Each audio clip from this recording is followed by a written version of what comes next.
Me and my crew of the Velvet Underworld channels would really love to hear how things are going on at your place, or you could share it to the comment sections so that we could connect with each other.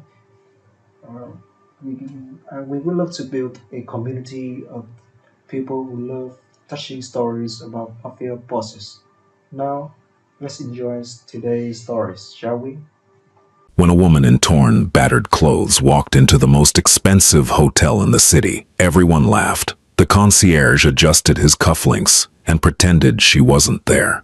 Two guests near the atrium bar nudged each other and whispered behind crystal flutes of champagne. The front desk clerk, a woman with porcelain skin and a rehearsed smile, looked past her the way you look past a stain on the wall. She simply refused to acknowledge that the woman existed. The floor manager called security.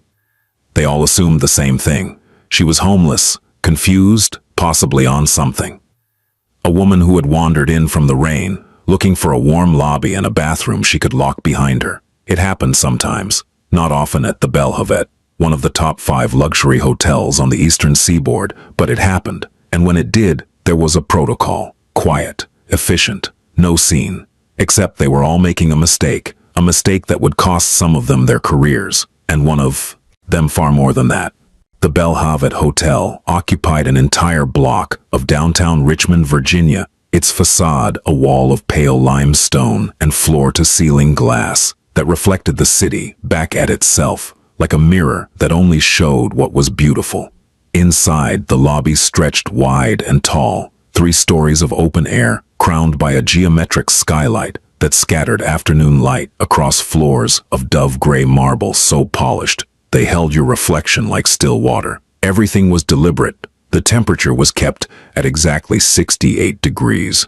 The ambient music, something between jazz and nothing, was calibrated to be felt rather than heard. The floral arrangements on the central table cost $1,100 and were replaced every 48 hours. Even the air smelled expensive. Bergamot, white cedar, a trace of something leather-bound. It was a Wednesday in late October, 3:14 in the afternoon. The woman came through the revolving doors. She didn't stumble. She didn't look around with the wide, roaming eyes of someone who had never been in a place like this. She walked in with the kind of deliberate, rigid control that comes from holding yourself together by sheer will. One foot in front of the other, spine straight, chin level. The way you walk when you know that if you stop, you'll fall. She was maybe 28. It was hard to tell. Her dark hair, thick and long, the kind that would have been striking clean, hung in matted clumps over one shoulder, damp from the rain outside. Her clothes were wrong, not just cheap, damaged. She wore a gray sweatshirt 2 sizes too large, the kind you get at a gas station or a donation bin, torn at the left sleeve where the seam had given up entirely. Beneath it, dark jeans smeared with something rust-colored at the knee. Her shoes were men's sneakers, too big, laces knotted tight to keep them on, but it was her face that should have told them something. Her left cheekbone was swollen, the skin beneath her eye, a sickly gradient of purple and yellow-green. There was a cut along her jawline, scabbed over but recent. Her lower lip was split, healing badly. These were not the marks of carelessness. They were the marks of precision. No one looked closely enough to notice. Cordell Haight noticed her first. He was the afternoon floor manager at the Belhavet, a man of 43 who had spent the last 11 years climbing through the hotel's hierarchy with the patient ruthlessness of ivy covering a wall. He was slim, always impeccably dressed in a charcoal suit that he paired with ties in muted jewel tones. And he possessed a voice that could shift from warm to glacial without changing volume. He was the kind of man who smiled when he was angry. The kind who said, "of course," when he meant absolutely not. He did not raise his voice. He did not need to. He simply made you understand, through the architecture of his silence, that you were beneath the conversation. Cordell was standing near the concierge alcove reviewing the evening's VIP arrivals on his tablet. When the woman entered, he looked up. His eyes tracked her across the lobby, the way a cat tracks a mouse. Not with hunger, but with a calm, predatory assessment. He said nothing at first. He watched. The woman walked directly toward the front desk, not wandering, not hesitating. She knew where the front desk was. That should have been the first clue. Meredith, the front desk clerk, saw her coming and performed a small, almost imperceptible adjustment. She angled her body away, turned her attention to the computer screen with sudden, intense focus, and began typing something that didn't need to be typed. It was a reflex, trained into her over 3 years of hospitality work. If you don't acknowledge the problem doesn't exist. The woman stopped at the desk. She placed both hands on the marble counter. Her fingers were raw, the nails broken. There was a bruise encircling her right wrist like a bracelet. She stood there. She didn't speak. Meredith continued typing. The silence between them expanded, filling the space like water rising in a glass. 10 seconds. 20. The woman still didn't speak. She just stood. Waiting. It was the waiting that made it uncomfortable. A person who was confused would look around, fidget, ask a question. A person who was desperate would plead. But this woman did neither. She stood at that counter with the patience of someone who understood exactly how this place worked.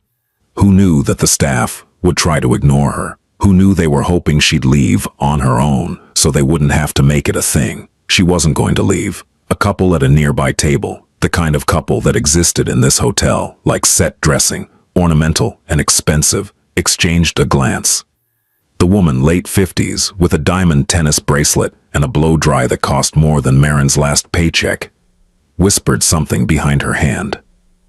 The man shook his head and returned to his phone. Neither of them looked at Marin's face. Neither of them noticed the bruising, the cut, the split lip.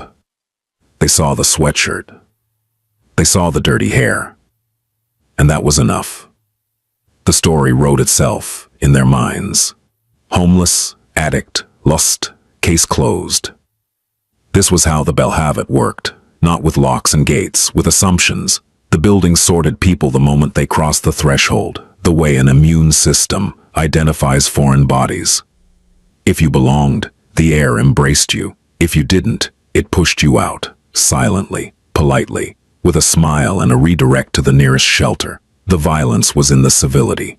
Marin knew this. She had been part of the system once. She had watched it work from the inside, had watched the seamless, smiling way undesirable guests were guided toward the exit, the way complaints from certain guests were addressed within minutes, while others disappeared into bureaucratic silence. She had watched it, participated in it, and never questioned it. Until the system turned on her. Meredith finally looked up, manufactured a thin smile that didn't reach her eyes, and said, "Can I help you?" The woman's voice was hoarse, quiet, not weak, depleted, like she'd used it too much, or not at all for days. "I need to speak with someone in management." Meredith blinked. "I'm sorry?" "Management. I need to speak with someone in charge." The request was delivered without inflection, without emotion, but there was something under it, a bedrock of certainty that didn't match the torn sweatshirt and the battered face. Meredith glanced toward Cordell, a quick, practiced look that said, "This one's yours." Cordell set down his tablet. He adjusted his tie, a deep burgundy today, and walked toward the front desk with measured steps.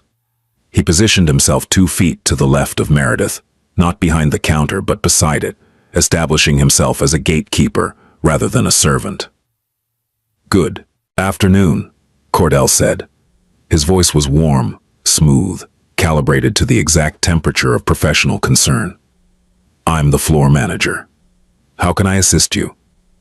The woman looked at him. Her eyes, and this was the thing people kept failing to register, were clear, not glassy, not unfocused, not dilated. They were dark brown, steady, and entirely lucid. Whatever had happened to this woman, she was not confused. She was not high. She was not lost. "I need to access the 4th floor," she said. Cordell's smile didn't change, but something behind it did, a small recalibration. "The 4th floor is reserved for registered guests. Are you a guest with us?" "No." "I see." Cordell clasped his hands in front of him. Unfortunately, our guest floors are private. I'd be happy to help you with anything in our lobby or direct you to... I'm not looking for directions, the woman said. A beat of silence. Ma'am, Cordell said, and the shift was there now, the warmth draining out of his voice like heat from a room when the door opens. This is a private establishment. If you're not a registered guest, I'm afraid I can't grant access to restricted areas. If there's someone you're trying to reach, I can attempt to contact them on your behalf. There's no one to contact. I need to get to room 418. The specificity of the room number changed things. It wasn't a vague plea. It wasn't a confused request. She knew the exact room. Cordell tilted his head. And why would you need to access room 418? Because I left something there. Left something. Cordell repeated the words as if tasting them. Ma'am, are you saying you were previously a guest? I wasn't a guest. The lobby had gotten quieter. Conversations at nearby tables had thinned. A couple near the atrium bar, a man in a navy blazer and a woman with a silk scarf tied at her throat, were watching openly now, the way people watch a car accident, with horror and appetite. Cordell's patience was a finite resource, and it was running out. He leaned slightly forward, lowering his voice, but the acoustics of the marble lobby carried every word. Ma'am, I'm going to be direct with you. You've entered a property where appearance and decorum are part of the experience we provide to our guests. I can see that you're in some distress. I'd like to help you find the appropriate resources. There are several shelters within... I don't need a shelter. Within walking distance. And I can have our doorman call you a... I worked here. The words dropped between them like a stone into still water. Cordell stopped.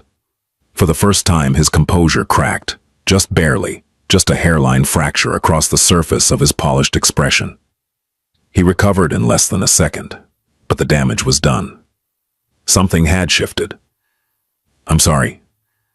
I worked here, the woman repeated. Housekeeping, 4th floor. My name is Marin Calloway. The name didn't register on Cordell's face. Or if it did, he was too skilled to show it. I don't have any record of a Marin Calloway on our current staff, he said carefully. I didn't say current. Behind them, something else was happening. Something no one noticed, because they were too busy watching the spectacle at the front desk. A man sitting alone in the far corner of the lobby lounge set down his espresso. He had been there for nearly an hour. He sat in a leather wingback chair angled toward the window, positioned so that the afternoon light fell behind him, keeping his face in soft shadow. He was perhaps 45, though the kind of 45 that could be 38 or 52 depending on the light. Dark hair cut short, peppered at the temples. A face that was handsome in a stark, geometric way, prominent cheekbones, a straight nose, a jaw that looked like it had been set wrong once and healed harder. He wore a dark suit, no tie, the top button of his black shirt open, no watch, no rings, nothing that drew the eye, except the quality of the tailoring, which was so precise it was almost invisible. He had been reading something on his phone when the woman entered. He had looked up, the way everyone did, at the disturbance, but unlike everyone else, he hadn't looked away. His name was Cassian Motola, and the name meant nothing to anyone in this lobby, which was precisely how he preferred it. Cassian watched the woman the way a doctor watches a patient, clinically, attentively, cataloging details that others filtered out. He noted the swelling on her face. He noted the way she held her left arm slightly closer to her body, protecting her rib cage. He noted the bruise on her wrist and the way she flinched, almost imperceptibly, when Cordell leaned toward her, not away from the words, away from the proximity of a man's body. He noted that her hands, despite everything, were steady, and he noted that she had walked to the front desk without looking at the signs, without pausing to orient herself. She had walked in a straight line, the way a person walks through their own home. Cassian set his espresso on the side table. He didn't stand up, not yet. He listened. Back at the front desk, Cordell had regrouped. Miss Calloway, he said, pronouncing the name as though handling something mildly unpleasant. Even if you were previously employed here, that wouldn't grant you access to guest rooms. I'm sure you understand. I understand more than you think. I'm going to have to ask you to leave. Not until I get what I came for. Cordell exhaled through his nose. He pressed 2 fingers against his earpiece, the discreet communication device all floor managers wore, and spoke quietly. Vaughn, I need you at the front. Lobby situation. Within 30 seconds, a security officer appeared from the corridor near the business center. Vaughn Dillinger was built like a defensive lineman, 6'3", 240, with a shaved head and the kind of impassive expression that came from years of standing between trouble and expensive things. He wore the hotel's security uniform, dark suit, earpiece, no visible weapon. Ma'am, Vaughn said, positioning himself at Cordell's right shoulder. Not aggressive, not yet, just present. I'm going to need you to come with me. Marin didn't move. Ma'am, let's step outside. We can sort this out. There's nothing to sort out, Marin said. I need to get to room 418. That's all. A guest at the nearest table, a woman in her 60s with reading glasses perched on her nose and a Hermes scarf draped over her shoulders, leaned toward her companion and said, loud enough to carry, "They should have removed her 5 minutes ago. This is appalling." Another guest, a younger man in a fitted vest and expensive sneakers, had his phone out, not calling anyone. Recording, Marin saw the phone. Something flickered across her face. Not embarrassment, not anger, recognition. She had been filmed before. She knew what it meant. She knew that in 30 seconds, she would be a clip, a spectacle, the crazy woman at the Belle Havette. And she knew that nobody watching the clip would ask the right question. Nobody would ask what had happened to her. Ma'am, Vaughn said again, his voice dropping. Last time I'm going to ask. Cordell had already turned away, dismissing the situation as handled. He was reaching for his tablet when Marin spoke again. I know about the 14th, she said. Cordell's hand stopped mid-reach. He turned back slowly. Excuse me? The 14th, Marin repeated. October 14th, room 418, I know what happened. The lobby sounds, the ambient music, the murmur of conversation, the clink of glasses, all of it continued. The world didn't stop. But something in Cordell Haight's face did. Just for a moment. A flash of something quick and cold behind his eyes. Not confusion, but calculation. The look of a man who has just heard a sound in a dark house and is deciding whether to investigate or lock the door. He recovered. Of course he recovered. He always did. I don't know what you're referring to, Cordell said. Vaughn, please escort Ms. Calloway to the street. Don't touch me, Marin said.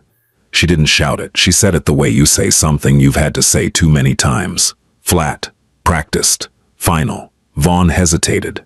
He was trained to de-escalate. He looked at Cordell. Cordell's jaw tightened. Remove her. Vaughn reached for Marin's arm. She pulled back sharply, violently, and in the motion, her oversized sweatshirt shifted. And for just a second, the collar pulled to the side, revealing the base of her neck and her collarbone. There were marks there, not bruises, something worse, ligature marks, thin, precise lines pressed into the skin, the kind of marks left by something narrow and deliberate, zip ties, cord, something that had been tightened around her wrists and neck by someone who knew how tight was tight enough. Vaughn saw them. His hand dropped. He took a half step back. He had been a military police officer before this job. He had seen marks like those on the women they pulled out of shipping containers in Norfolk. Sir, Vaughn said quietly to Cordell. Maybe we should escort her out, Cordell repeated. His voice was steel now. That's an order. No. The word came from across the lobby. It wasn't loud. It was barely above conversational volume. But it carried the way a gunshot carries. Sudden, absolute, cutting through everything else. Everyone turned. Cassian Mottola was standing. He had risen from the wingback chair with the unhurried precision of a man who never stands up, unless he means something by it. His hands were at his sides. His face was expressionless. He walked toward the front desk. His shoes made no sound on the marble. He moved through the lobby the way weather moves, quietly, until it's overhead. Cordell frowned. Sir, this is a staff matter. If you... Could please return to... She said, "Don't touch her," Cassian said. His voice was medium register, unhurried, with a faint accent that could have been from anywhere Mediterranean, southern Italy, maybe, or the coast of something older. It was the kind of voice that didn't need volume because it had weight. Cordell assessed him quickly. The suit, the posture, the confidence. Guest, money, important. Handle with care. "Sir, I apologize for the disturbance. We're resolving this as quickly as..." "You're not resolving anything," Cassian said. He stopped next to Marin, not between her and the security guard, but beside her, close enough to be a statement, far enough to not crowd her. He didn't look at her. He looked at Cordell. "What room did she ask for?" Cordell hesitated. "Sir, with respect, this doesn't concern..." 418. "She asked for 418. Cassian turned to Meredith, who was frozen behind the desk like a rabbit in an open field. "Is 418 occupied?" Meredith looked at Cordell. Cordell gave a barely perceptible shake of his head. "Ma'am," Cassian said to Meredith. "I didn't ask him. I asked you. Is room 418 occupied?" Meredith swallowed. Her fingers moved over the keyboard. "It's... No, sir. It's currently vacant. Blocked from service." "Blocked from service," Cassian repeated. "Meaning what?" "It's... flagged for maintenance. It hasn't been assigned to guests in..." She checked the screen. "In 3 weeks." 3 weeks. Cassian said it to no one in particular, but the way he said it made the number feel significant. Marin was looking at him now. She hadn't asked for his help. She hadn't expected it, and she didn't trust it. That was visible in the rigid set of her shoulders, the way her weight had shifted onto the balls of her feet, ready to move. She was a woman who had recently learned that help from strangers usually came with a price tag. But she didn't tell him to stop.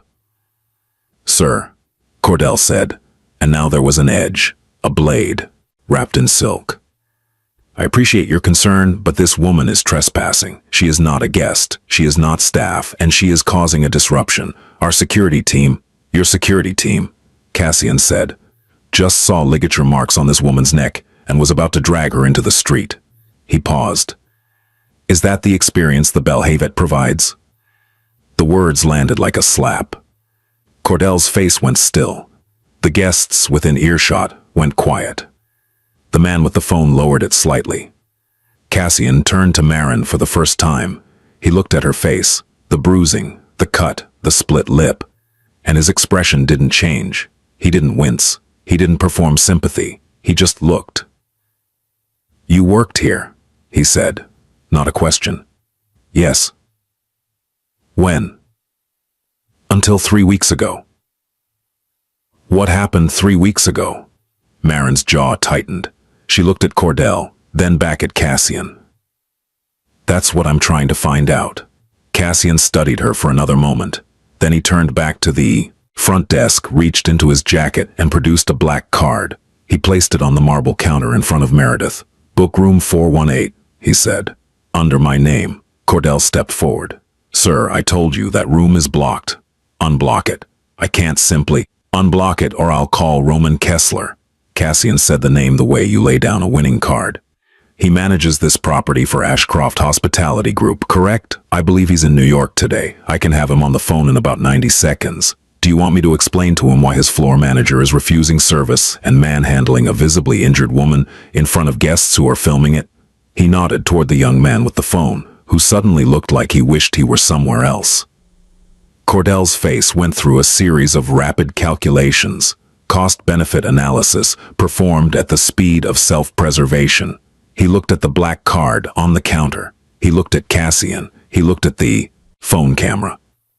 "Meredith," Cordell said tightly, "unblock 418. Meredith's fingers shook as she typed. The elevator was glass-walled on one side, offering a rising view of the atrium as it climbed. Marin stood in the far corner, her back to the glass, watching the numbers ascend. She hadn't spoken since the lobby. Cassian stood opposite her, hands in his pockets, giving her the full width of the elevator between them.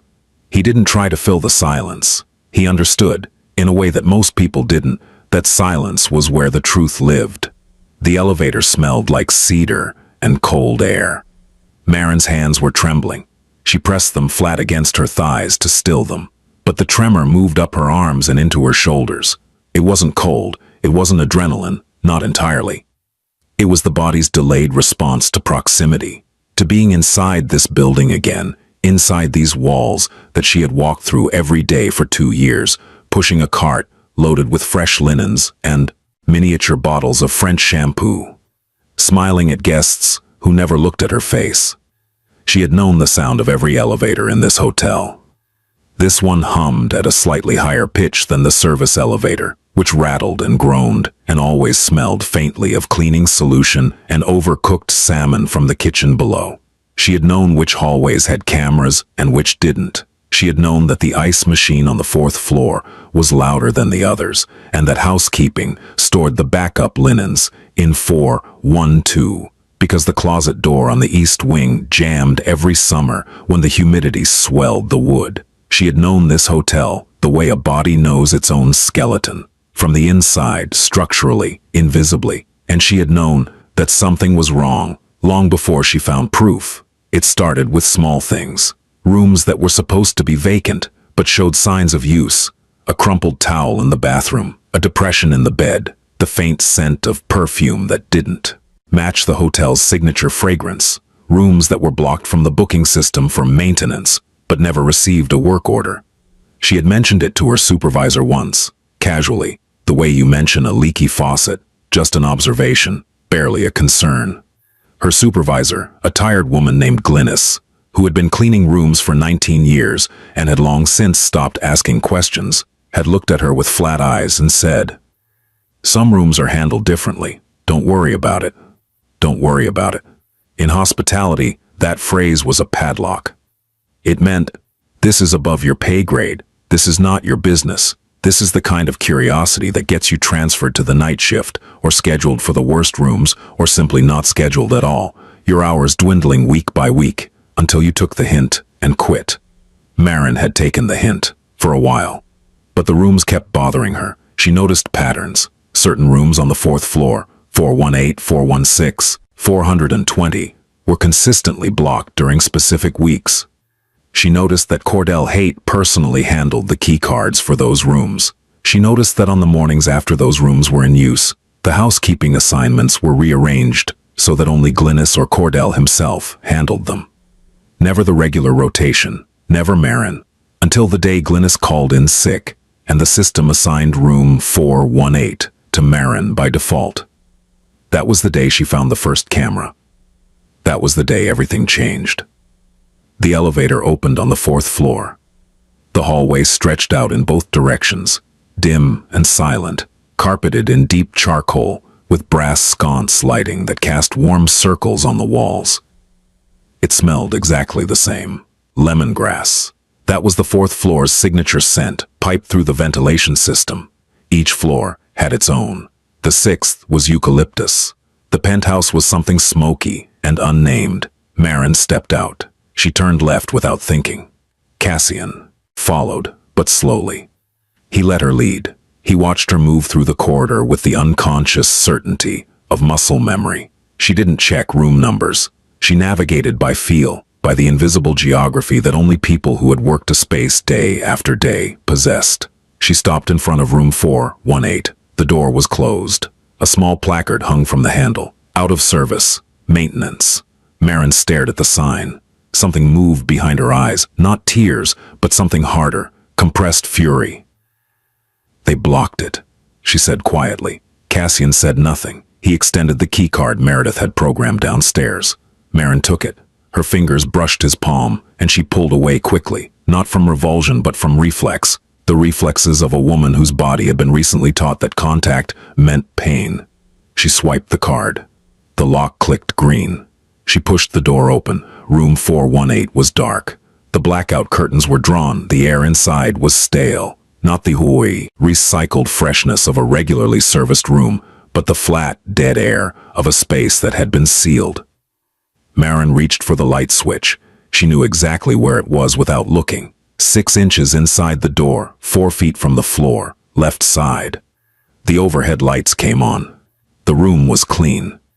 Meticulously, aggressively clean. The bed was made with military precision. The surfaces gleamed. There was no trace of dust, no indication that anything had ever happened here. But Marin knew better. She stood in the doorway and took a breath. The room rushed at her, not as it was now, blank and sanitized, but as it had been. The room as she had found it 3 weeks ago, when she had pushed open this same door with her master key card, expecting the usual turnover, strip the beds, scrub the bathroom, replace the towels, check the minibar. She hadn't expected to find the camera. It was small, impossibly small, the kind of thing you could buy online for less than $100. The kind that hid inside a smoke detector, or a clock radio, or the tiny gap between a mirror and a wall.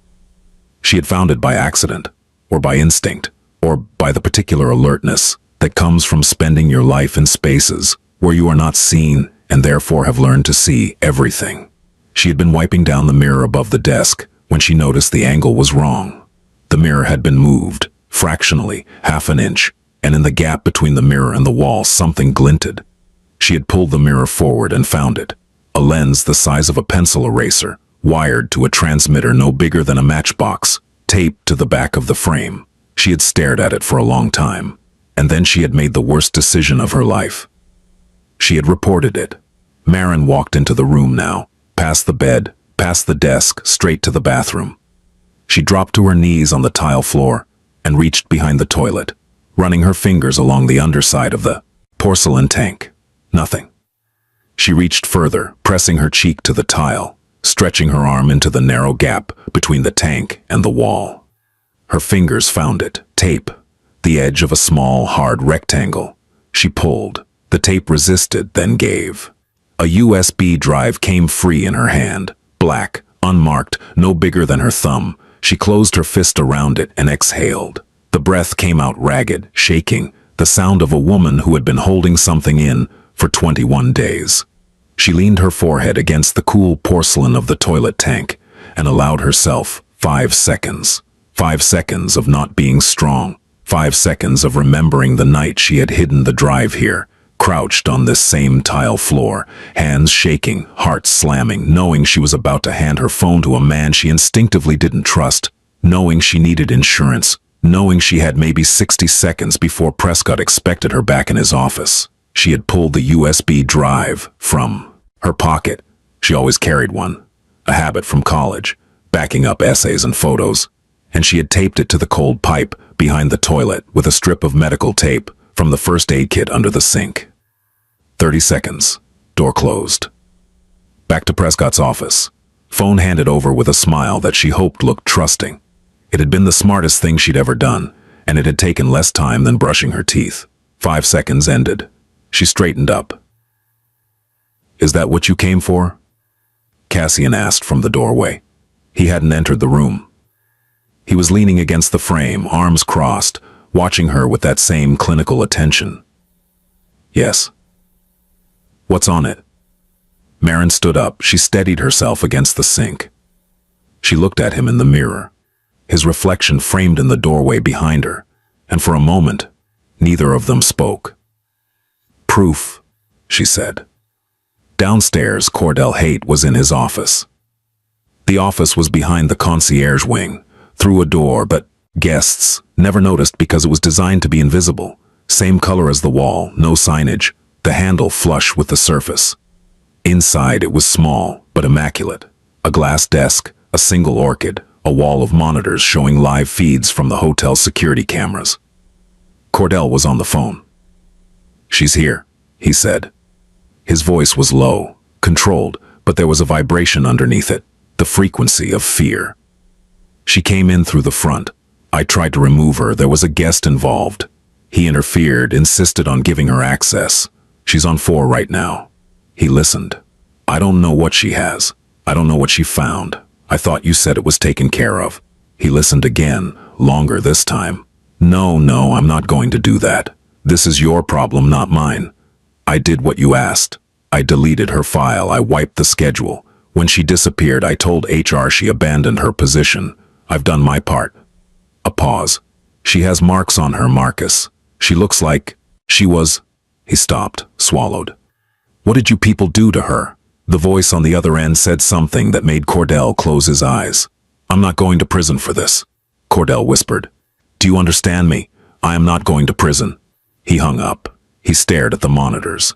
Camera 4 showed the fourth-floor hallway. The corridor was empty. But room 418 was not. In room 418, Marin sat on the edge of the bed.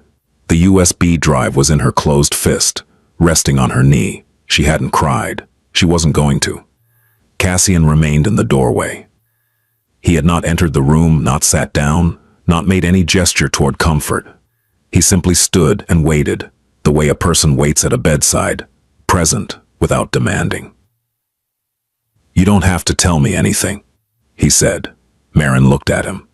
Then why are you here? It was a fair question. She asked it without hostility, with genuine curiosity, the kind that comes from having recently experienced a world where no one does anything without wanting something. Cassian considered the question. He didn't rush. 2 months ago, he said, my niece stayed in this hotel. She was here for a legal conference. 3 nights. When she came home, she was different. Marin's expression changed, subtly. A tightening around her eyes, a shift in the way she held her breath. Different how? She asked, though her voice suggested she already knew. Quiet, wouldn't eat, stopped returning calls. She cut her hair. She had long hair. She loved her hair. She cut it all off in the middle of the night. He paused. She won't tell me what happened. She won't tell anyone. The room was silent except for the ventilation system, pushing stale air through the vents. What's her name? Marin asked. Renata. Marin closed her eyes. When she opened them, they were harder than before, not colder, sharper, the eyes of someone assembling pieces of a picture she had hoped was smaller than it was. What floor was she on? 4th. What room? I don't know. She didn't tell me. She doesn't know I'm here. He paused. I came to see the place, to understand. I wasn't planning to do anything today. I was just looking. Looking for what? For whatever made her stop being herself. Marin stared at him for a long time. She was deciding something, weighing the USB drive in her hand against the unknown quantity of this man standing in the doorway. She had trusted the wrong person 3 weeks ago, and it had nearly killed her. Trust was not something she could afford, but she was also alone. Completely, utterly alone. The police were not an option. She knew that now. The shelters couldn't protect her. Her family was 400 miles away, and the people who had taken her had made it clear what would happen if she talked. She had come back to this hotel because the USB drive was the only leverage she had. But leverage is useless if you have no one to use it against. There were cameras, Marin said, in Bartolini, the rooms. Cassian didn't react. Not visibly, but something changed in the quality of his stillness. The way air changes before a storm when the pressure drops and the birds go quiet. Not security cameras, Marin continued. Hidden cameras, behind mirrors, inside smoke detectors, in the bathroom vents. I found the first one in this room. Then I checked 3 other rooms on this floor. All of them had the same thing. How long? I don't know, months, maybe longer. The wiring was settled in, it wasn't a rush job. You reported it. To the general manager, Leland Prescott. She said the name the way you say the name of a disease. I went to his office. I showed him the photos I'd taken on my phone. I told him I'd found recording devices in guest rooms and that we needed to call the police. And? He thanked me. He said I had done the right thing. He said he would handle it personally and that I should keep it quiet for the investigation. She paused. He asked me to hand over my phone. You gave it to him. I gave it to him. A bitter half-smile crossed her face. I was employee of the month once. I believed in the system. I believed that if you did the right thing would happen back. Cassian said nothing. He understood the particular cruelty of that faith. The next day, my keycard stopped working. The day after that, I was called into HR. They said my position had been eliminated. Budget cuts, restructuring. They gave me a check for 2 weeks severance and a non-disclosure agreement to sign. Did you sign it? No. Good. That night, someone broke into my apartment. She said it simply. The way you describe weather, but her hand tightened on the USB drive, and the tendons in her neck stood out like cables. They didn't take anything. They just let me know they'd been there. moved things, left the door open. The next day, my car had a flat. The day after that, someone followed me to the grocery store. I could see them in the parking lot, just sitting in a black SUV, watching. Escalation. I went to the police, filed a report about the break-in. The officer took notes, said they'd increase patrols. Nothing happened. A week later, I was walking home from my second job. I'd started waitressing at night to cover rent, and someone grabbed me. She stopped. Her breathing had changed, shorter, shallower. She was edging close to something that her body was trying to protect her from revisiting. "You don't have to," Cassian began. "They put me in a van," Marin said. "Two men. They drove for a long time. I was blindfolded, so I don't know where they took me. A house, somewhere rural. It smelled like mildew and gasoline." She held up her wrists, the ligature marks. "They wanted to know what I'd seen, who I'd told, whether I'd made copies. I told them I'd given everything to Prescott. They didn't believe me. Or maybe they did, and it didn't matter. They kept me for..." She paused, counting. 11 days. The number sat in the room like a body. "How did you get out?" Cassian asked. His voice was unchanged, steady, quiet, but his hands, still at his sides, had curled into fists so tight the knuckles were white. "One of them left a window unlocked. I don't know if it was carelessness or if he wanted me to leave. I went through it at 4 in the morning. I ran through woods for I don't know how long, found a road. A truck driver picked me up." She looked down at her borrowed shoes. "He gave me these." Silence. "Why come back here?" Cassian asked. "Why not run?" Marin held up the USB drive. "Because before I gave Prescott my phone, I copied the photos to this. And I hid it here, in this room, behind the toilet tank. I didn't know I was going to need it. I had a feeling. The way Prescott looked at my phone when I handed it to him, he looked relieved, not concerned, relieved." She stood up. "I came back because this is the only proof that those cameras existed. Without it, I'm just a fired housekeeper with a story. With it, you have evidence of a crime. Multiple crimes." Cassian looked at the USB drive in her hand. Then he looked at her face. The bruises, the cut, the absolute exhaustion. "You're not going to the local police," he said. Not a question. "The officer who took my break-in report, I saw him 3 days later at the hotel, in the lobby, having coffee with Prescott. They were laughing." Cassian nodded slowly. "Then we go above them." "We?" He met her eyes. "I told you. My niece was in this hotel. She was on this floor. Whatever those cameras recorded, there's a chance she's on it." The implications settled between them, heavy, ugly, real. "I didn't come here to help you," Cassian said. "I came here because someone hurt a person I love, and I don't have the full picture yet. You have a piece of it, I want to see it. And if I give it to you, what then? Then I do what I do, which is, what?" Cassian looked at her with an expression that was neither kind nor cruel. It was honest, the honesty of a man who had long ago stopped pretending to be something he wasn't. "I make problems go away," he said. "That's my profession. People come to me when the legal system fails them, when the police are compromised, when the powerful have insulated themselves so completely that no ordinary tool can touch them." He paused. "I'm not a good man, Miss Calloway, but I am an effective one. And right now, the people who hurt you and the people who hurt my niece are the same people, which means we have the same problem." Marin searched his face for the lie.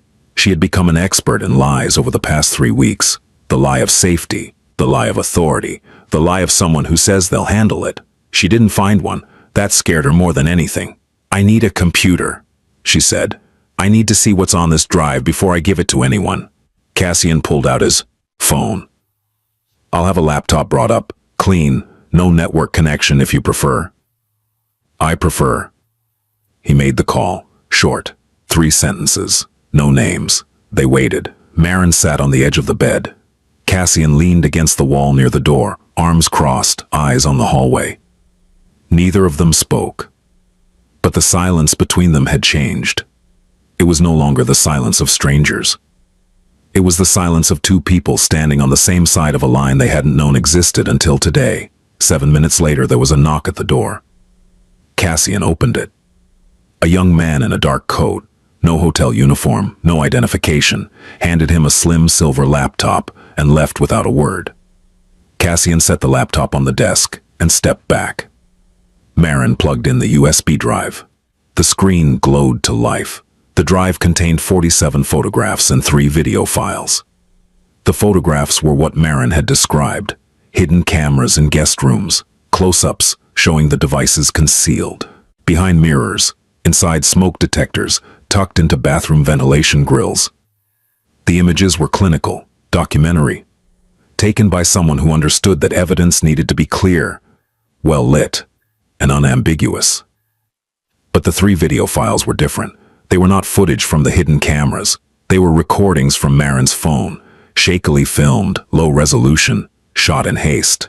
In the first video, Marin's hand appeared pulling a camera from behind a mirror. In the second, she documented a second camera inside the smoke detector, showing how the device's casing had been modified to conceal the lens. In the third, she panned across the underside of a bathroom vanity where a wireless transmitter had been taped, its small green light blinking steadily. Marin watched the videos with the detached expression of someone revisiting a crime scene. When they finished, she minimized the media player and opened the drive's file directory. She froze. "What?" Cassian asked. "There's a folder here I didn't create." She clicked it open. Inside were 6 additional files, video files, large ones, each over a gigabyte. They were labeled with dates and room numbers: 418_OCT8, 418_OCT11, 416_OCT12, 416_OCT14, 420_SEP29, 420_OCT3. "These aren't mine," Marin whispered. "I didn't put these here." She opened the first one. Cassian stepped closer. The footage was from one of the hidden cameras. The angle was high, looking down from somewhere near the ceiling. Room 418. The image was clear, despite the hidden placement. A king bed, the desk, the window. A woman entered the frame. She was alone, a guest removing her earrings after what appeared to be a long day. Marin stopped the video. Her face was ashen. "Someone copied their own files onto your drive," Cassian said quietly. "No," Marin said. "Someone put these files here for me to find after I hid the drive and before I was taken."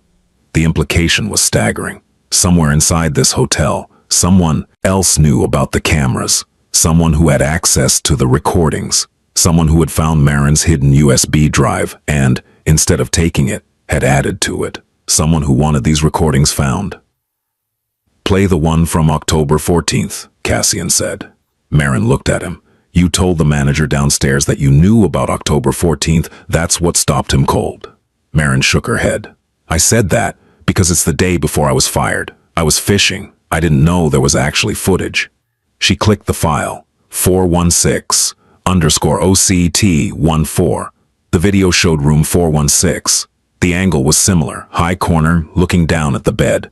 The room was empty at first. Then the door opened and 2 people entered. The first was a man, middle-aged, heavy-set, wearing a suit. His face was clearly visible. Neither Marin nor Cassian recognized him. The second person was a woman, young, very young, maybe barely 20. She was not a willing participant. That was clear within the first few seconds. The way she held her arms across her chest, the way she looked at the door, the way the man placed himself between her and the exit. Marin stopped the video. "I can't watch this," she said. "You don't have to." She ejected the USB drive. She held it in her palm and stared at it as if it were a live grenade. "This isn't just surveillance," she said. "This is trafficking. This is..." She looked at Cassian. "This is happening in this hotel, right now, with management's knowledge." Cassian's face had not changed, but something in the room had. A charge in the air, like the moment before lightning. You don't see it yet, but your body knows. "Prescott," he said. "At minimum, maybe others. Cordell, the floor manager, he deleted my employment file. He knew I'd been fired. He might know why." Cassian straightened from the wall. He buttoned his jacket, a small gesture but definitive, the gesture of a man transitioning from observer to operator. "Ms. Calloway," he said, "I need to ask you something, and I need you to be honest. Ask. If I take this to the people who can actually do something about it, not the police, not the city, but the people above them, what do you want to happen?" "I want it to stop." "That's not what I asked. I asked what you want to happen, to Prescott, to the people who took you, to the man in that video." Marin looked at him for a long moment. "I want them to be afraid," she said. "The way I was afraid. In that house in the dark for 11 days. I want them to understand what it feels like to know that no one is coming to help." Cassian nodded. "Stay here," he said. "Lock the door. Don't open it for anyone who isn't me." "Where are you going?" "Downstairs. I have a conversation to finish." He left. The door clicked shut behind him. Marin locked it. She sat back on the bed, clutching the USB drive against her chest, and listened to his footsteps disappear down the hallway. For the first time in 21 days, she felt something that wasn't fear.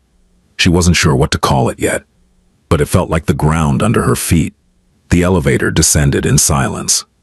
Cassian stood with his back against the glass wall, watching the atrium rise around him as the floors dropped away, the geometric skylight shrinking above, the lobby expanding below like the floor of a canyon.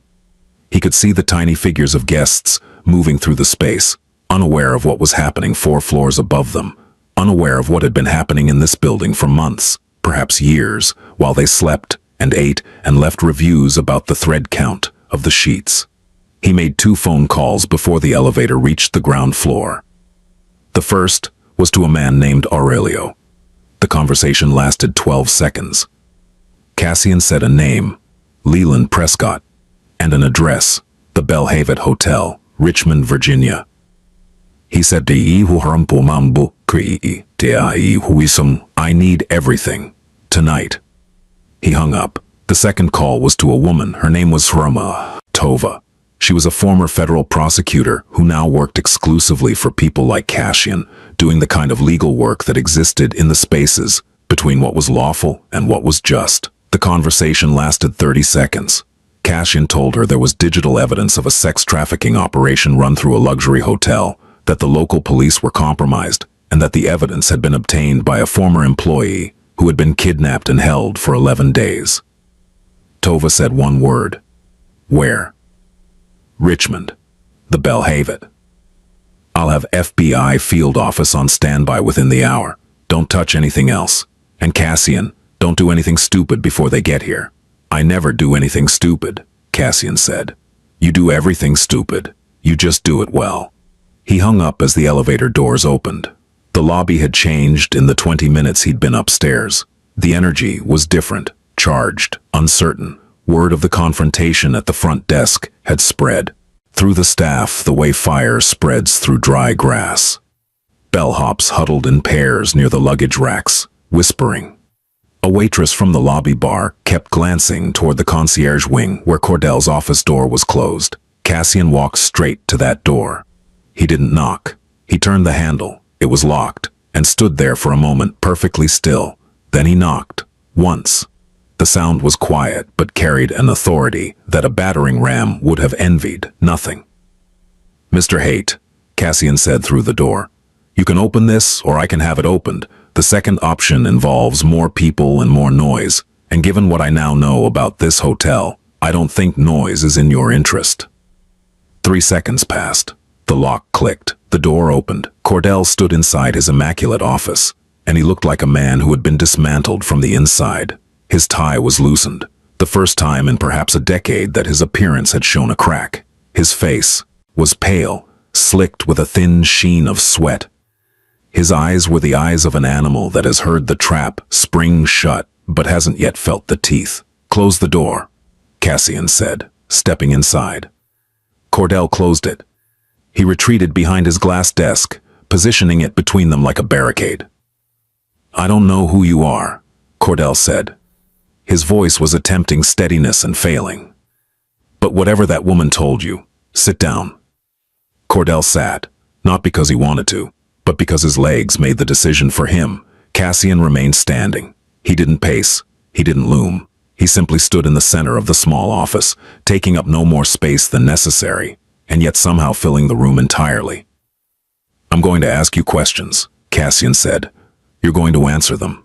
If you lie to me, I will know, and this conversation will become much less pleasant for you. If you tell the truth, there is a very small chance that when this is over, you will walk away with your freedom, not your job. That's already gone, but your freedom." Cordell's hands were flat on the desk. They were shaking. "Not if you understand." Cordell nodded. "How long have you known about the cameras in the guest rooms?" A pause. Cordell's mouth opened, then closed. He was calculating, even now, backed into a corner. His instinct was to manage, to control the narrative, to find the angle that served him best. "Don't," Cassian said softly. "Don't think about what answer helps you. Think about what answer is true." Cordell swallowed. "Since last spring, March, maybe April. Who installed them?" I don't know exactly. Prescott arranged it. He brought in outside people. I wasn't involved in the installation. But you knew." "I knew there were cameras in certain rooms. Prescott said it was for security, enhanced monitoring of high-value suites. He said it was an insurance measure. And you believed that?" Cordell said nothing. "You didn't believe it." Cordell's voice broke. He pressed his fist against his mouth, steadying himself. "I didn't want to know. I saw things. Guests that didn't look right. Young women who came in with certain men and didn't look like they wanted to be there. But I didn't. I didn't ask. I didn't look." "You looked away." "Yes." Cassian let the word hang. He understood men like Cordell. He had dealt with them his entire career. Men who were not evil in the way that Prescott was evil, not active participants in the machinery of harm, but something almost worse. Bystanders with keys. Men who held doors open and closed their eyes. Men who filed paperwork and didn't read it. Men who heard screaming and turned up the music. They were the infrastructure of every crime. Without them, the Prescotts of the world couldn't function. The cameras couldn't be installed. The rooms couldn't be blocked. The files couldn't be deleted. Evil needed administrative support, and men like Cordell provided it, not out of malice, but out of the most ordinary, devastating cowardice. The fear of losing a salary, a title, a seat at a table that served food they couldn't afford anywhere else. When Marin Calloway reported the cameras, what did you do? Prescott came to me. He said the situation was handled, that the girl had been let go. He told me to delete her personnel file from the system and remove her from the scheduling records. Make it like she was never here. And you did. He's my boss. You don't understand how things work here. Prescott doesn't answer to me. He answers to people I've never met. People with money, real money, the kind that makes problems disappear. Like kidnapping a 28-year-old woman and holding her in a basement for 11 days. Cordell flinched as if he'd been struck. I didn't know about that. I swear to God I didn't know. You knew she was fired for finding evidence of a crime. You knew her records were erased. You knew she vanished. And you didn't make a single phone call. What was I supposed to do? Cordell's voice cracked upward, desperate. Call the police? The police are in on it. Half the city council has stayed in this hotel. Prescott has connections to... I know what Prescott has connections to, Cassian said. I know better than you do. He paused. Where is Prescott now? I called him. When she showed up in the lobby, he said he'd handle it. What does handle it mean? Cordell looked at his hands. I don't know. Yes, you do. Silence. He said he'd send someone. The words fell between them like a door slamming shut. Cassian's expression didn't change, but his body did. A subtle shift, a redistribution of weight, the kind of adjustment that a person makes when they're transitioning from conversation to something else entirely. When? I don't know. Soon. He sounded scared. Scared people do dangerous things, Mr. Haight. Cassian pulled out his phone. He typed a message, short, no more than 10 words, and sent it. Then he looked at Cordell. Here is what's going to happen. In approximately 45 minutes, 2 agents from the FBI's Richmond field office are going to walk through those lobby doors.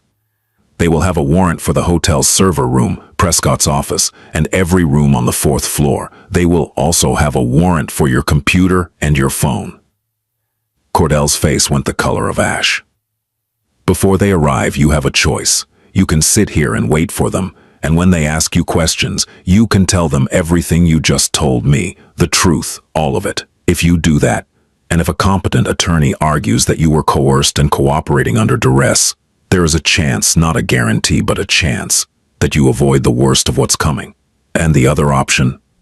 The other option is that you try to run, or you try to destroy evidence, or you try to warn Prescott, in which case you become an active participant in a federal trafficking investigation rather than a cooperating witness. And I promise you, Mr. Haight. Cassian leaned forward, just slightly, just enough. I will make sure the agents know the difference. Cordell stared at him. Who are you? Cassian straightened. He buttoned his jacket again, that same quiet, definitive gesture. I'm the person whose niece stayed on the fourth floor of this hotel 2 months ago, he said, and I'm the person who's going to make sure that everyone responsible for what happened to her and to Marin Calloway and to every other woman who walked into a room in this building and had their privacy and their safety stolen from them, I'm going to make sure that every single one of those people answers for it. He turned toward the door. One more thing, Cassian said without turning back. The man Prescott is sending. What does he look like? I've never met him. Prescott just calls him Greer. Greer. Cassian filed the name. Stay in this office. Don't touch your phone. Don't touch your computer. He opened the door and walked out. The lobby was quieter now. The afternoon light had shifted. The geometric skylight cast longer, sharper shadows across the marble floor. Some of the lunchtime guests had filtered out, replaced by the early arrivals for the evening. Business travelers with rolling bags, a couple checking in for an anniversary. Cassian stood near the atrium bar, not drinking, watching the entrance. His phone was in his hand. 2 messages had come in. The first was from Aurelio. A file. Leland Prescott. The information was dense and damning. Property holdings, shell companies, financial connections to a network that the FBI had been investigating for 2 years without getting close enough to touch. Prescott was a middle manager in a much larger operation. The cameras were not unique to the Belhavet. There were at least 4 other hotels in 3 states running the same system. The second message was from Tova. Field office en route. ETA 40 minutes. They want the evidence handler on site. Do you have the source? Cassian typed, 4th floor, room 418, she has the drive. Tova. Keep her there, keep her safe. Cassian put the phone away. He looked at the revolving doors. A man had just walked in. He was medium height, medium build, wearing a gray windbreaker and khakis, the kind of outfit designed to be forgettable. He carried no luggage. He walked past the front desk without stopping, without checking in, without making eye contact with anyone. He moved with the purposeful anonymity of a man who had been in this building before and didn't need directions. He headed for the elevators. Cassian watched him. He noted the man's hands, empty, but the right one stayed close to the waistband beneath the windbreaker. He noted the man's shoes, tactical, rubber-soled, not the shoes of a guest. He noted the man's eyes as they swept the lobby. Quick, efficient, threat assessment, professional, Greer. Cassian intercepted him at the elevator bank. Can I help you? Cassian said, positioning himself between the man and the elevator call button. Greer looked at him. His face was unremarkable, the kind of face that was designed to be unremarkable. Brown hair, no distinguishing features, a face that would dissolve from memory 5 minutes after you saw it. I'm a guest, Greer said. His voice was flat, Midwestern, colorless. Which room? I don't see how that's your business. It's not. Cassian didn't move. I'm just making conversation. Greer stared at him.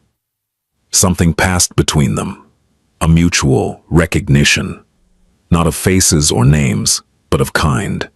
They were both men who operated in the spaces that polite society pretended didn't exist. They both knew what the other was. The only question was, who had more to lose? The lobby hummed around them. A family of 4 was checking in at the front desk, the children oblivious, the parents absorbed in their phones. A room service cart rattled past on its way to the elevator bank, pushed by a waiter who didn't notice the 2 men standing 6 feet apart, conducting a conversation that had nothing to do with the words being said. Cassian memorized the man's face. He noted the small scar on the right earlobe, piercing, removed. He noted the calluses on the knuckles of the man's right hand, visible when he'd reached for the elevator button. He noted the slight asymmetry in the way the windbreaker hung, heavier on the right side. Holster. "Excuse me," Greer said, reaching past Cassian for the elevator button. Cassian didn't block him. He stepped aside. But as Greer pressed the button and the elevator doors opened, Cassian spoke again. "She's not in the hotel anymore." Greer paused, 1 foot in the elevator. "The woman you're here for, Marin Calloway, she left 20 minutes ago through the service entrance. She has the evidence with her and she's on her way to a federal building right now." It was a lie. Marin was still in room 418, behind a locked door, clutching the USB drive. But lies, deployed correctly, were a kind of architecture. They built rooms you could trap people in.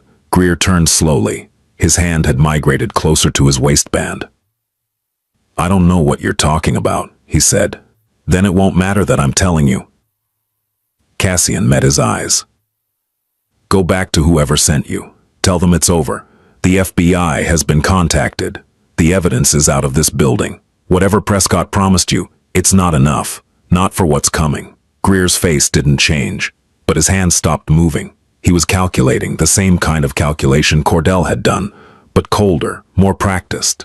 This was a man who measured every situation in terms of risk and extraction. The question he was asking himself was simple: is the money worth the exposure? Cassian helped him with the math. "In about 35 minutes, this lobby is going to be full of federal agents. If you're here when they arrive, your face ends up in a database. And I suspect your face is already in a few databases you'd prefer it wasn't." 10 seconds of silence. Greer stepped out of the elevator. He didn't say a word. He walked back through the lobby, through the revolving doors, and disappeared into the late afternoon. Cassian exhaled. He took out his phone and called Tova. "There was a cleaner. He's gone. Move faster." 25 minutes. Cassian rode the elevator back to the 4th floor. He knocked on the door of 418. "It's me." A pause. Then Marin's voice, muffled. "How do I know that?" "You don't.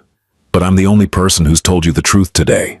The lock clicked. The door opened. Marin stood in the doorway. She hadn't moved from her position near the bed. The USB drive was still in her hand. She looked at Cassian's face, reading it. "Something happened," she said. "Prescott sent someone. He's gone, but we need to move faster than I planned. Federal agents are on their way. Real ones, not local. A woman named Tova is coordinating. She's..." He paused, choosing his words. "She's not someone who can be bought." "And you trust her?" "With certain things, yes." Marin looked at the USB drive. "If I hand this over, I lose the only thing protecting me. If you keep it, you're a woman alone with evidence that powerful people are willing to kidnap and kill for. The protection isn't in having it. The protection is in making it public. Public, like giving it to the FBI. The FBI, in this case, is a means to an end. Once the evidence is in federal hands, killing you doesn't help them. It just adds a murder charge to the list." Marin sat on the edge of the bed. She was quiet for a long time, long enough for the light outside the window to shift, the shadows in the room lengthening. "When I worked here," she said, "I was invisible. Not metaphorically, I mean it literally. The guests didn't see me. They'd leave the room and I'd come in, and I'd clean up their mess, and they'd come back, and the room was clean, and they never once thought about the person who made it that way. I was furniture. I was part of the system." She turned the USB drive over in her fingers. "When I found the cameras, I thought, finally someone will have to see me. I'll show them what's happening, and they'll have to acknowledge that I exist, that I saw something, that I matter. But instead, They erased me even more completely than before. They deleted my file. They deleted my schedule. They took me from my apartment and locked me in a room where no one could hear me. She looked up. They made me as invisible as I'd always been, just more literally. Cassian stood by the window, the city behind him. He didn't offer comfort. He offered something rarer. Witness. You're not invisible now, he said. Because of you. No, because you walked through those doors today. Alone. Looking the way you look. Knowing what they would do. Knowing what they would say. He paused. That wasn't invisible. That was the bravest thing I've seen in a long time. Maren stared at him. Something shifted in her face. Not a softening exactly. More like a settling. The expression of a person who has been clenching their jaw for 3 weeks and finally, fractionally, lets go. Okay, she said. I'll talk to your FBI contact. But I stay in the room when they go through the building. I want to watch. Done. They came in unmarked cars. Cassian saw them from the window of room 418. 3 black sedans pulling up to the hotel's front entrance in quick succession. No sirens, no lights. The agents emerged in dark suits and windbreakers, moving with the coordinated efficiency of people who had rehearsed this kind of entry before. The lead agent was a woman named Farrow, tall, angular with cropped red hair, and the kind of face that gave nothing away. She carried a leather portfolio and walked through the Belhavet's revolving doors like she owned the building. Maren watched from the window. Her hand was on the glass, her breath fogging a small circle on the surface. That's a lot of people, she said. Tova doesn't do things halfway. Downstairs, the lobby was frozen. Guests stopped mid-conversation. Staff stood with trays balanced in numb hands. Meredith at the front desk looked like she might faint. The young man who had been filming earlier had put his phone away. Something in the air told him that whatever was happening now was no longer entertainment. A bellhop named Thorne, a 22-year-old who had worked at the Belhavet for 6 months, and who had always thought of it as the best job he'd ever had, watched the agents fan out across the lobby. He watched them station themselves at every exit, watched them speak into radios, watched the lead agent, the tall woman with the red hair, walk to the front desk like she was taking ownership of the space. He thought, something has been happening here that I didn't know about. He thought, something has been happening here that maybe I should have known about. He would think about that for a long time. Agent Farrow approached the desk, badge out. She spoke in a voice that was clear and carried without being raised. FBI, we have a warrant for this property. I need all staff to remain in their current positions. No one leaves the building until we've completed our sweep. Cordell Haight emerged from his office. He looked at the agents, at the warrant Farrow held out to him, and at the badge. Then he did the only smart thing he'd done all day. He raised his hands, palms out, and said, I'll cooperate. 2 agents escorted him to a conference room. 2 more went directly to the server room in the basement. The room where the hotel's security footage, and presumably the feeds from the hidden cameras, were stored and transmitted. 4 agents took the elevator to the 4th floor. They knocked on 418. Cassian opened the door. Agent Farrow looked at him. Something passed between them. Not recognition exactly, but understanding. She knew who he was. Not his name, perhaps, but his type. The kind of man who made things happen before law enforcement arrived. The kind of man whose involvement was both useful and complicated. Mr. Mottola, she said. So she did know his name. Agent Farrow.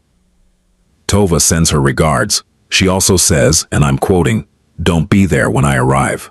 I'm not planning to be." Farrow turned to Maren, who was standing near the window, the USB drive visible in her clenched hand. "Ms. Calloway?" Maren nodded. "My name is Special Agent Farrow. I'm with the FBI's Human Trafficking Task Force. I understand you have evidence pertaining to criminal activity at this hotel." "Yes." "I'd like to take your statement in full. Everything that happened to you, starting from the moment you found the first camera. Can you do that?" Maren looked at Cassian. He gave her a single slight nod. She looked back at Farrow. "Yes, I can do that." Farrow sat down at the desk. She opened her portfolio, took out a recorder and placed it between them. "Take your time," Farrow said. Start from the beginning. Marin sat across from her. She set the USB drive on the table between them, gently, carefully, as though putting down something that had been burning her hand for weeks, and she began to speak. The sweep of the Belhavet took 4 hours. The agents found 11 cameras across 7 rooms on 3 floors. They seized the server room's hard drives, which contained over 800 hours of recordings spanning 14 months. They found financial records linking Prescott to a shell company that received payments from a network operating in 6 states. They found a guest ledger maintained separately from the hotel's official booking system that documented specific room assignments for individuals who were identified by code names rather than real names. Cordell Haight gave a full statement. He named Prescott. He named the shell company. He named 3 members of the Richmond Police Department who had been paid to ignore complaints and lose reports. He named Greer, the cleaner, though Greer was already gone, and finding him would become someone else's problem. Leland Prescott was arrested at his home at 9:47 that evening. He was in his bathrobe eating dinner. The agents found his personal laptop, which contained copies of select recordings from the hotel cameras, recordings he had used for leverage, for blackmail, and for sale. He didn't say a word. He asked for his attorney and sat in the back of the federal vehicle with the empty, deflated expression of a man who had always believed he was too connected to fall. The hotel was shut down, pending investigation. The staff were released with instructions not to leave the city. Meredith went home and cried for 3 hours. Vaughn, the security guard, called his wife and told her he was quitting the industry. The bellhops gathered at a bar 2 blocks away and drank in silence. Marin Calloway gave her statement over 6 hours. She spoke clearly, precisely, without tears, though Agent Farrow later said it was the steadiness, not the content, that shook her the most. When it was over, Farrow offered protective custody, a safe house, a new location, federal marshals. Marin said she'd think about it. It was after midnight when Marin walked out of room 418 for the last time.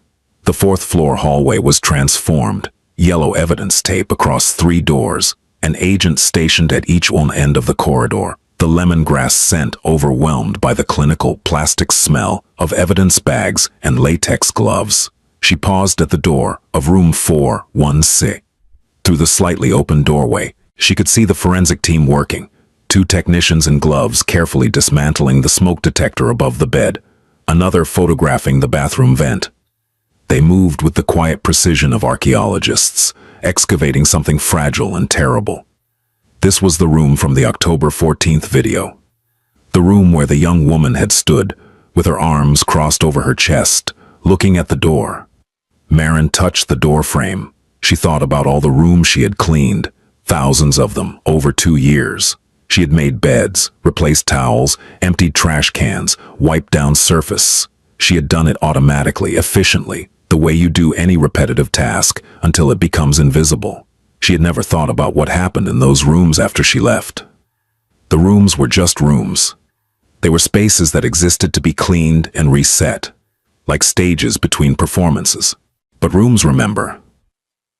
Even when the sheets are changed, and the surfaces wiped down, and the air freshened with lemongrass, rooms remember what happened inside them. The walls absorb it, the mirrors hold it. And sometimes, if you look closely enough, a woman with a cleaning cart and tired eyes can see what everyone else has missed. Marin walked past it all. She took the elevator down. Not the service elevator, the guest elevator, the glass one, the one that showed the atrium falling away beneath you like a dream you were waking from. The lobby was empty.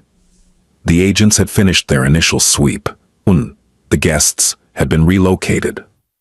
The lights were still on, the chandeliers, the sconces, the geometric skylight now showing nothing but black sky. But the building felt hollow, a body without breath. Cassian was in the lobby. He was sitting in the same wingback chair where he'd been that afternoon, in the same position, as though the entire day had been a parenthesis and he was waiting for the sentence to resume. His espresso cup was gone. The table beside him was bare. He stood when he saw her. They faced each other across the lobby's expanse of marble, 50 feet of polished stone that had been walked on by guests in $1,000 shoes, by senators, by socialites, by the wealthy and the powerful and the people who served them. Maren crossed it in her borrowed sneakers. She stopped a few feet from him, close enough to speak quietly, far enough to breathe. Pharaoh says it's bigger than this hotel, Maren said. At least 4 other properties. They've been building this network for years. Cassian nodded. It will take time. She also said, Maren paused. She said without the USB drive, they might never have gotten in. The server room was being wiped remotely when they arrived. Someone triggered a kill switch from outside. They saved about 60% of the data, but the original files on the drive, my files, and whoever added those recordings, those are the backbone of the case. Whoever put those files on your drive saved it, Cassian said. Someone on the inside, someone who worked here. Someone like me. Another invisible person. Yes. Silence settled between them, the kind of silence that comes after sustained noise, after the sirens and the warrants and the statements and the questions. The silence of aftermath. Your niece, Maren said. Cassian's face shifted, barely, but she saw it. The first real crack in his composure all day. Not pain, exactly. Something older than pain. Her name will be in those recordings, he said. Pharaoh confirmed it. Room 420, 3 nights. Maren closed her eyes. I'm sorry. Don't be. You didn't put the cameras there. You tried to stop them. And I failed. You failed the first time. You didn't fail today. Maren opened her eyes. She looked at him, really looked at him, without the filter of desperation or survival or the frantic calculus of who to trust. She saw a man who was capable of terrible things and who had today chosen not to do any of them. A man who could have walked through this hotel and torn it apart with his bare hands, and instead had stood in doorways and waited and listened and made phone calls. You said you're not a good man, she said. I'm not. Good men didn't help me. Good men looked away. Good men deleted my file and erased my name and told themselves it wasn't their problem. She paused. You showed up. You stayed. You didn't ask me to be grateful. You didn't ask me for anything. I asked you for the truth. That's not the same as asking for something. That's asking to be let in. Cassian looked at her for a long moment. The lobby was vast and empty around them, the marble floor reflecting the chandelier light in soft, fractured patterns. What will you do now? He asked. Maren considered. It was the first time in 3 weeks that anyone had asked her that question. The first time anyone had treated the future as something she had a say in. Pharaoh offered protective custody. I'm going to take it at least until the trial. After that, she shrugged. I don't know. Find another job. Find a place where I feel like a person and not a ghost. You have my number, Cassian said.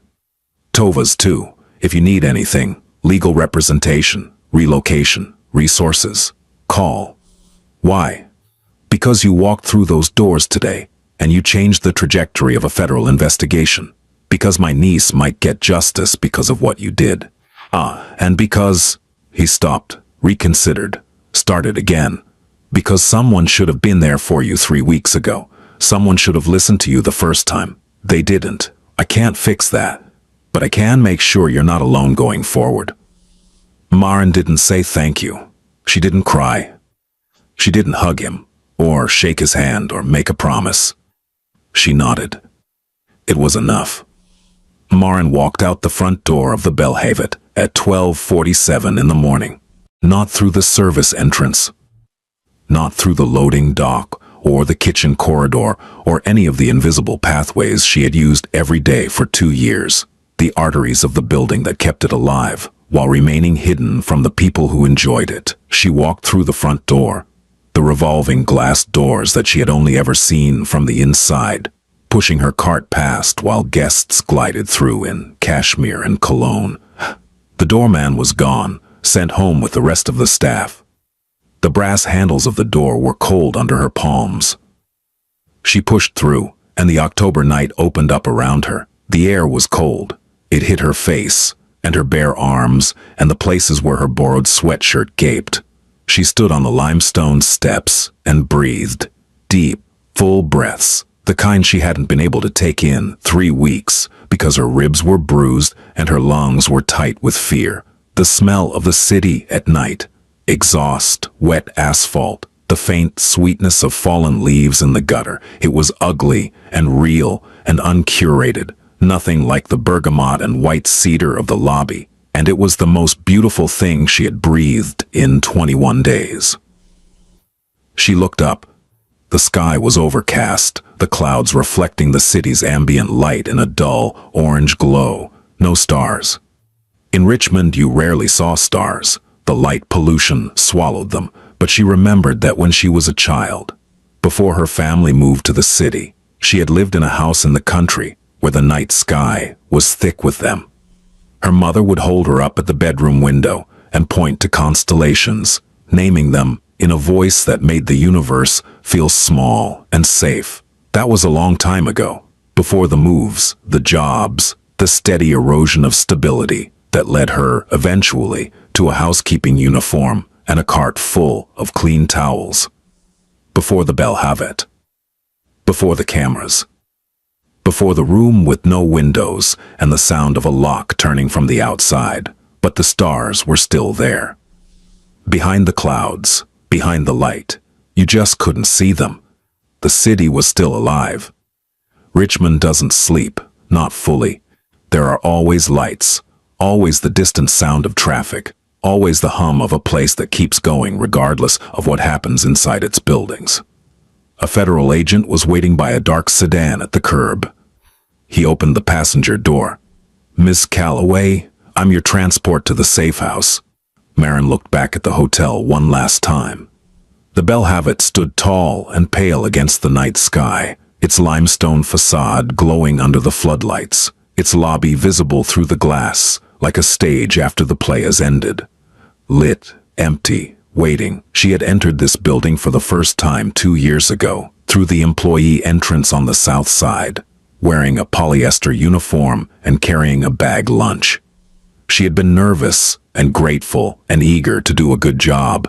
She had cleaned rooms and scrubbed bathrooms and made beds with hospital corners and never once complained. Because the job was steady and the tips were decent, and she was building something, a life, small and ordinary, but hers. They had taken that from her. They had taken her safety, her home, her name in the system, her body's right to not be hurt. They had taken 3 weeks of her life and replaced them with darkness and zip ties and the sound of a door locking from the outside. But they hadn't taken the USB drive. They hadn't taken what she knew, and they hadn't taken the thing that had brought her back to this building today. The thing that had kept her standing at the front desk while everyone laughed and looked away. The quiet, unshakable certainty that what happened in those rooms was wrong and that someone had to say so. Someone. Her. Marin Calloway got into the car. The agent closed the door. The sedan pulled away from the curb and merged into the nighttime traffic, its tail lights disappearing around the corner. The Belle Havette's lobby lights stayed on. They always did, 24 hours a day, 7 days a week, a beacon of luxury and warmth and welcome. But tonight, for the first time, the building looked exactly like what it was, empty, 3 months later. The trial of Leland Prescott and 11 co-defendants began in federal court in January. The case, built on the digital evidence recovered from Marin Calloway's USB drive and the partial server data from the Belle Havette, was described by the lead prosecutor as one of the most significant hospitality sector trafficking cases in the eastern United States. Cordell Haight testified for the prosecution. He received a reduced sentence, 18 months in a minimum security facility and 5 years of supervised release. He never worked in hospitality again. 3 members of the Richmond Police Department were indicted on charges of corruption and obstruction of justice. 2 pleaded guilty. The third went to trial and was convicted. The Belle Havette Hotel was closed permanently. The property was purchased by a development company and converted into residential apartments. The geometric skylight was preserved. The marble lobby was not. 14 women were identified in the recordings recovered from the hotel's servers. 11 came forward to provide testimony. Their names were sealed by court order.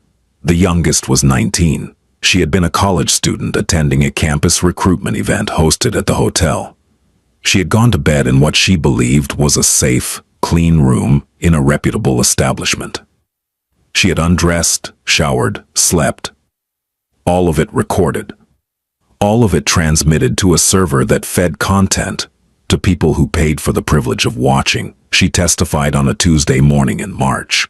She wore a gray sweater and spoke so quietly, the court reporter asked her 3 times to repeat herself. When the defense attorney suggested she might have been aware of the cameras, she looked at him with an expression that the courtroom sketch artist later said was the hardest thing she'd ever had to draw. The judge sustained the prosecution's objection before it was even raised. Renata Matola was among them. Her testimony was given via closed-circuit video. She spoke for 40 minutes. When she was finished, she walked out of the federal building in Newark, got into her car, and drove to her uncle's house, where she stayed for dinner. They didn't talk about the trial. They talked about the garden she was planting in her backyard. Tomatoes, basil, something she could tend to and watch grow. Maren Calloway testified in person. She wore a navy blazer and dark trousers, clothes she had chosen herself from a store with money she had earned at her new job as an administrative assistant at a legal aid clinic in Northern Virginia. She had gained back the weight she'd lost. The bruises were gone. The cut on her jaw had healed into a thin white line that she could cover with makeup, but chose not to. She spoke for 3 hours. She did not cry. She described finding the cameras, reporting them, being fired, being stalked, being taken. She described the room where they kept her, the mildew, the gasoline, the zip ties. She described the 11 days in clinical, measured language that the jurors later said was more devastating than any tears could have been. When the defense attorney asked her why she had returned to the hotel that day, injured, alone with no guarantee of help, she was quiet for a moment. Then she said, "Because the only thing worse than what happened to me would be letting it happen to someone else." The courtroom was silent. The defense attorney had no follow-up. The USB drive was entered into evidence as Exhibit 14. It was small, black, unmarked, no bigger than a thumb. The kind of thing you could hold in a closed fist, and no one would know it was there. But it held enough truth to bring down an empire. 1 year later, Maren was at her desk when the letter arrived. It was on plain white stationery, no return address, no printed letterhead. Inside was a single folded page, handwritten in precise, small script. "Miss Calloway, I was the one who put the files on your drive. I found it behind the toilet tank in 4183 3 days after you were taken. I knew what it was. I knew what you had been trying to do. And I knew that if I didn't act, everything you had risked would disappear. I added the recordings because I had been copying them for months. Small amounts. Transferred during my shifts, hidden on personal devices. I didn't know who to give them to. I didn't know who to trust. When I found your drive, I knew. I am no longer at the Belhaven. I have left the industry. I am safe. You don't know me and you don't need to. But I wanted you to know that when you walked back into that hotel, you were not alone. You were never alone. There were 2 of us." The letter was unsigned. Maren read it twice. She folded it carefully, placed it in the top drawer of her desk, and sat for a long time in the afternoon light.